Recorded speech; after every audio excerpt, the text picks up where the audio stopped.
Supreme Overlord Vinny Vanilla. It's the final countdown for The Witch from Mercury. Episode 21 is set, and with that we only have 4 more episodes to go. As boring of a title this episode was, it was a mixture of setup and action. Don't sleep on this one because it is about to go down. In this episode, we get the return of the tomato, a new Gundam is teased, all-out war is about to happen, and we get our first glimpse at Quiet Zero. So much goes down in this episode, and I'm too excited to keep my mouth shut about it. So let's get that spoiler alert out of the way and jump right into the latest episode of G-Witch.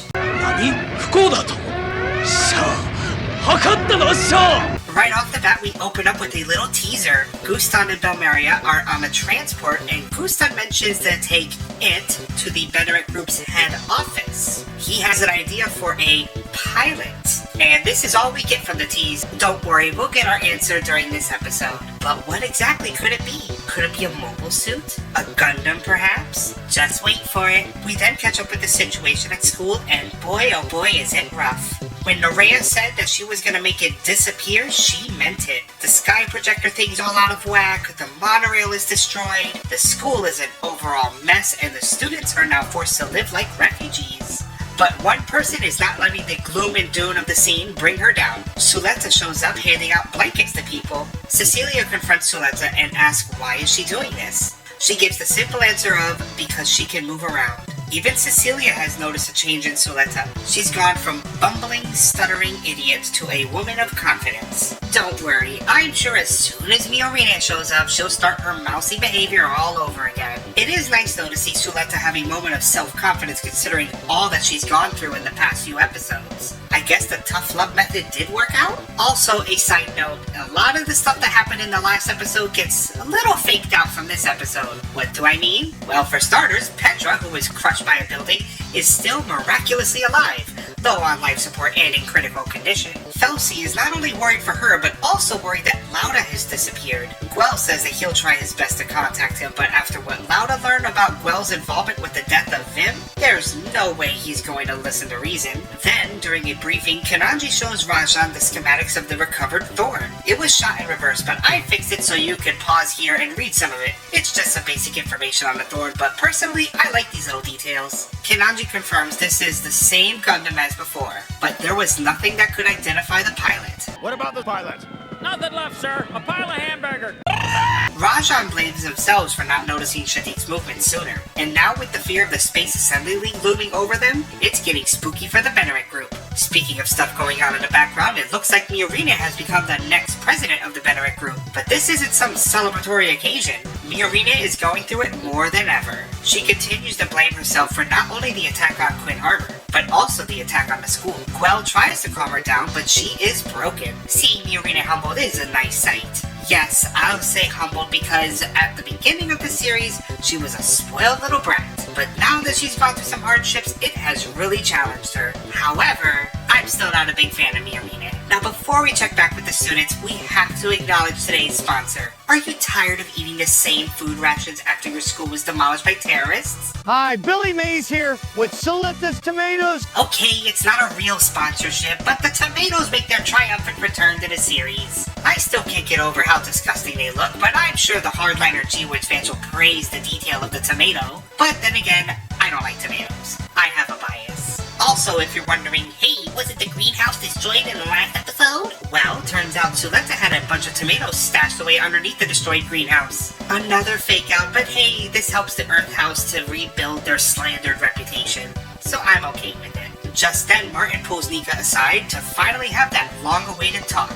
Nika says that once the recovery efforts are finished, she will drop out of the school and turn herself in. She wants to make amends and then try to go to school again. She doesn't want to give up on the dream of bridging Earth and space. Martin accepts that if she's ever in trouble, she can always depend on him. It's nice to finally see this whole little thing squashed. Martin has been quietly growing in the background from coward to leader, though I still don't really care too much for him. As for Nika, I am still worried for her. She just has to survive 4 more episodes. As Earth House finishes handing out tomatoes to everyone, Belmeria and Gustan show up. This is the first time Suletta has met anyone from the Space Assembly League. After confirming that she's Prosper's daughter, he has something to ask of her. We'll come back to this one in a little bit because we have some huge breaking news. At the Space Assembly League front, the old ladies of Pale are at it again. They literally throw everyone under the bus and sells out the Bennett group. The attack on the school, the abduction of the Grassley CEO, all of these were committed within the group. On top of that, the armed suppression of anti-Spacian protests resulted in many casualties conducted by the group. And as a cherry on top, the confirmation of a weapon of mass destruction, Quiet Zero. The old ladies of Pale played everyone. They are praised by the Space Assembly League for whistleblowing the Bennett Group's activities. With that, the League proposes a forcible intervention against the Bennett Group in an effort to dissolve them. In a unanimous vote, war has been declared and an entire fleet is sent to the Bennett Group front. The size of this fleet is massive, the largest that we have seen in this series. This shot alone gives me Mobile Suit Gundam vibes with Zeon. As much as I hate the old ladies of Pale, I love the scene and how sleazy they are with selling everyone out for their own safety. I really hope these get what's coming to them. President Sirius then calls Miorina. As cordial as Miorina is to him, he is all about business, and that business is the Space Assembly League. He asks that she cuts Grassley from the group. His son did the damage, so he will take responsibility for the greater good of the group. But Miorina refuses to sacrifice any more lives. Will Miorina actually cut Grassley and save the group? No answers in this episode, so we'll just have to wait and see. Back to Suletta and the others, Belmeria explains what Quiet Zero is to everyone. With Quiet Zero, a gigantic data storm network can be created not only in space, but within Earth's sphere as well. If that happens, there could be a massive loss of life. Randomly, we see Ellen eavesdropping on the conversation, but we'll get to him in a second.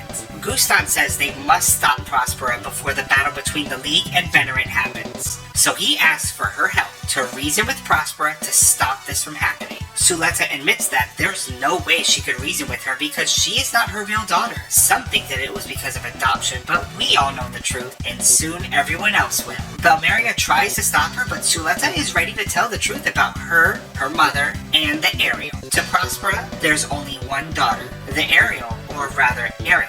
She explains that Eddie is sort of a big sister and that they share similar genetics, but she is what they would call a replicant child.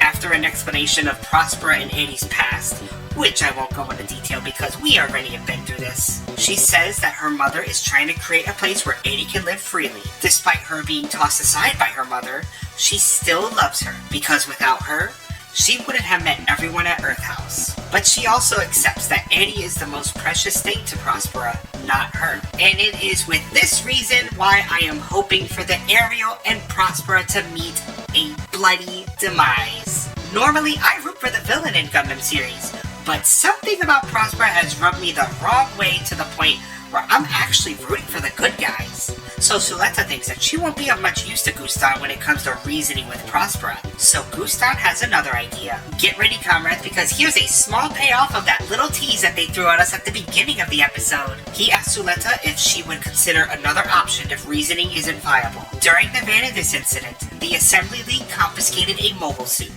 The mere mention of this mobile suit catches Belmeria's attention. A Gundam that was nicknamed Monster. Gustan asks Suletta if she would pilot this mysterious Gundam. Belmeria immediately protests and calls it the Caliban. According to her, this Gundam has no filter against data storms. If Suletta were to operate it, she could die. Nika then interjects by telling Belmeria to back off. She calls her out on her activities at Pale, just how many pilots were sacrificed for the Ferret.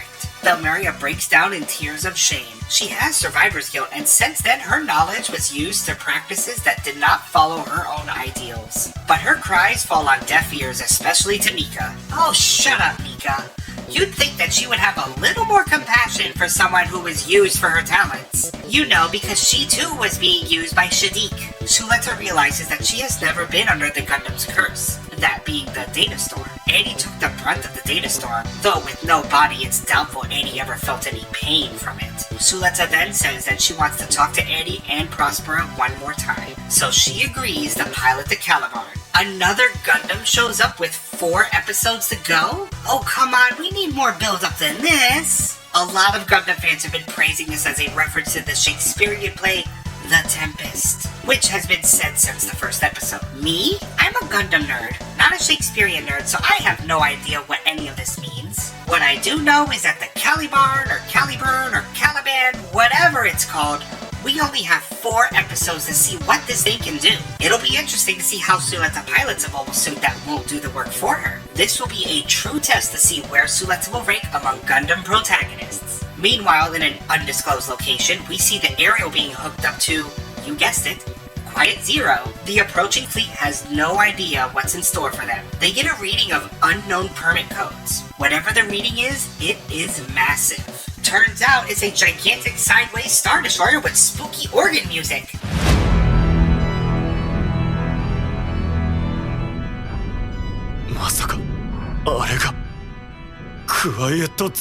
Everyone is shocked by the ominous appearance of this massive super weapon. The League plans to capture the weapon to prove as evidence against the Veteran Group.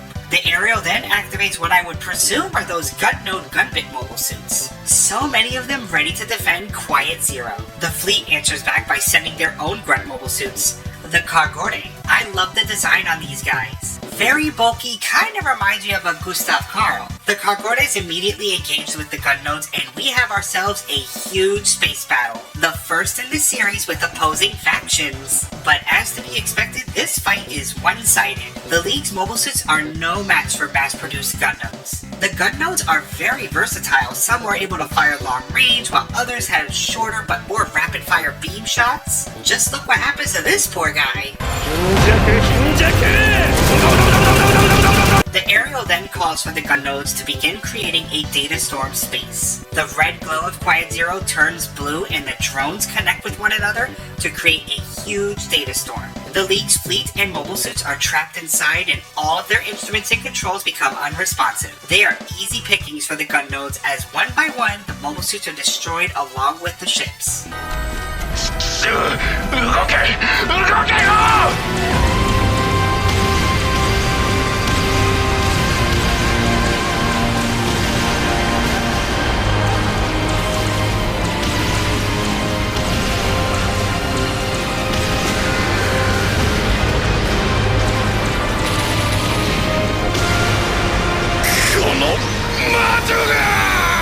The entire fleet was wiped out from the overwhelming power of the Gundams and Quiet Zero. The first showcase of Quiet Zero's power brings Prospera to a smile, a resounding success. Holy moly, comrades, this scene gave me chills. The ominous look of Quiet Zero, I mean, come on, it's got little spooky skull lights on it. It's the epitome of a final boss. The showdown at the end of the series is going to be wild. It kind of reminds me of the G-Generation Gundam, Gundam Aquarius, if you've ever seen it. It has a special ability to jam mobile dolls from Gundam weight, to the point where they're unresponsive too. Makes it very easy pickings if you ever played the game. Gwell is shocked that such a powerful fleet was easily wiped out. This brings Miorina to once again break down. More blood is on her hands. After all, she was the one to help Prospera with Quiet Zero. Gustan gets word of the battle and Choo-Choo interjects. She demands that he takes Earth House with him. As much as Choo-Choo is opposed to this, she will not abandon Suletta. Martin also agrees with Choo-Choo. And then Ellen shows up and also wants to go, but not for their cause. He has somewhere to go, but he can't leave on his own because of the security. So if he has the free will to walk away, he will lend a hand under one stipulation. He refuses to pilot a Gundam. He also makes amends for Suletta and apologizes for messing with her. Suletta asks Ellen if he will tell her about the Ellen that she knew. He agrees to tell her everything he knows. So I'm going to ask the big question here. How in the hell is Ellen still alive? I said in the last video, but I'll say it again. He didn't have a normal suit. Unless they just have normal suits conveniently in the cockpit, how did he escape the Lefurth in the middle of space? Maybe they can explain it, or maybe it just stays as a plot hole. Either way, I need someone to make it make sense. Before the episode ends, we get a glimpse at the Swarzette. Lauda is there and he is seething. Petra, the school, the corruption of her brother, all of it was Miorina's fault. Now hold up! Lauda is going to be the pilot? This is a twist I didn't see coming. Holy moly, comrades, this episode really set up a lot and drew some battle lines. On one side, we have Prospera essentially going rogue with Quiet Zero, though one could argue that she's been rogue the entire time. Another side has the Veteran Group with Gwell, Kenanji, Rajan, and Miorine. Then we have the Space Assembly League, who absolutely got trounced in this episode. And finally we have Earth House, who's trying to stop the big war from happening. It's going to be a crazy finish. I've been been saying it all along. I have a feeling this final battle will span across the last 2 episodes. I just wish that we had just a little more build-up for the Calibarn. Literally, it just showed up out of nowhere with no previous mention. Maybe the next episode will be the episode we finally get to see the Schwarzette, and maybe the Calibarn as well. I still can't believe Lauda might be the one in the Schwarzette. Who knows, maybe Miorina gets off as well, and that'll really be a test for the casual Yuri fans of the series. And as for Petra being wounded and people running with the theory that she's going to end up in a Gundam or maybe a mobile armor, yeah, that could have happened if this was a 50-episode series. It's not happening. I think Petra is going to be a motivation for Lauda to hop into Gundam and kill Miorine. Anywho, comrades, that's the video. Please let me know what you think down below. How did you enjoy this episode? Did you predict another mystery Gundam to pop up? And will we get the bloody finale that many of us have been craving for? I'm telling you, when I watched IBO, there was a struggle bus for some of the episodes. I really had to push through some of them. But for this series, everything has been pretty straight to the point, and almost all breadcrumbs lead to something big. Only 4 more episodes to go, and I can't wait for the next episode, The Woven Path. Please let the Woven Path lead us to the Schwarzette versus the Calibarn. Until next time, comrades, bye! Congratulations, you made it to the end. The cringe is over, unless you want more. Do it. Click those videos in the box. Do it. Do it! Nothing left, sir. A pile of hamburger. It is even funnier a second time.